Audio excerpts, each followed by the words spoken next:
Hi friends, welcome to Radha's kitchen. ಇವತ್ತು ನಾನು ಶಾವಿಗೆ ಪಾಯಸ ಮಾಡ್ತಾ ಇದ್ದೀನಿ ಮಿಲ್ಕ್ ಮೇಡ್ ಬಳಸ್ಕೊಂಡು. ಬನ್ನಿ ಹೇಗೆ ಮಾಡೋದು ನೋಡೋಣ. ಇದು ಸ್ಟವ್ ಹಚ್ಕೊಳ್ಳೋಣ.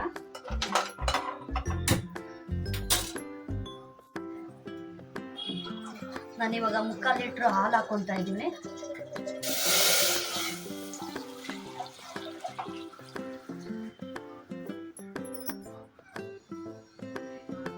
ಸಕ್ಕರೆ ಪುಡಿ ಮಾಡಿ ಇಟ್ಕೊಂಡಿದ್ದೀನಿ. ಸಕ್ಕರೆ ಹಾಕ್ತಾ ಇದ್ದೀನಿ. ಸಕ್ಕರೆ ಮತ್ತೆ ಏಲಕ್ಕಿ ಪುಡಿ ಮಾಡಿ ಇಟ್ಕೊಂಡಿದ್ದೀನಿ.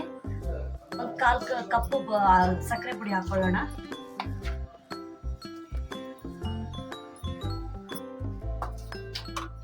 ನೋಡಿ, ಹಾಲು ಮಳ್ತಾ ಇದೆ. ಇವಾಗ ಶಾವಿಗೆ ಹಾಕೊಳ್ಳೋಣ. ನಾನು 1 ಕಪ್ ಶಾವಿಗೆ ತಗೊಂಡಿದ್ದೀನಿ.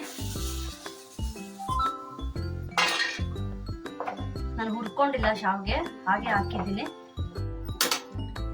ಇವಾಗ ನೋಡಿ, ಮಿಲ್ಕ್ ಮೇಡ್ ಹಾಕ್ತಾ ಇದ್ದೀನಿ.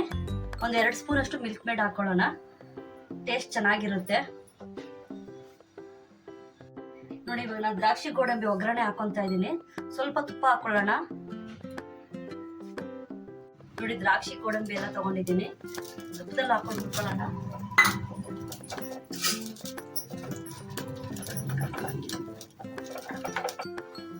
ನೋಡಿ, 1 ಸ್ಪೂನ್ ಬಾದಾಮಿ ಪೌಡರ್ ತಗೊಂಡಿದ್ದೀನಿ. 1 ಸ್ಪೂನ್ ಬಾದಾಮಿ ಪೌಡರ್ ಹಾಕೊಳ್ಳೋಣ.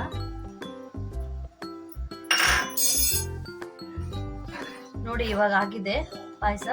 ಇವಾಗ ಒಗ್ಗರಣೆ ಮಾಡ್ಕೊಂಡಿರುವಂತ ದ್ರಾಕ್ಷಿ ಗೋಡಂಬಿ ಎಲ್ಲ ಹಾಕೊಳ್ಳೋಣ.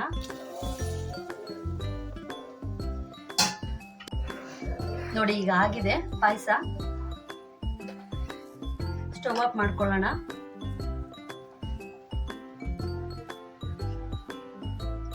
ನೋಡಿ ವೀಕ್ಷಕರೇ, ಶಾವಿಗೆ ಪಾಯಸ ರೆಡಿ ಆಗಿದೆ. ನನ್ನ ಚಾನಲ್ ಇಷ್ಟ ಆದರೆ ಲೈಕ್ ಮಾಡಿ, ಶೇರ್ ಮಾಡಿ, ಸಬ್ಸ್ಕ್ರೈಬ್ ಮಾಡಿ ಫ್ರೆಂಡ್ಸ್.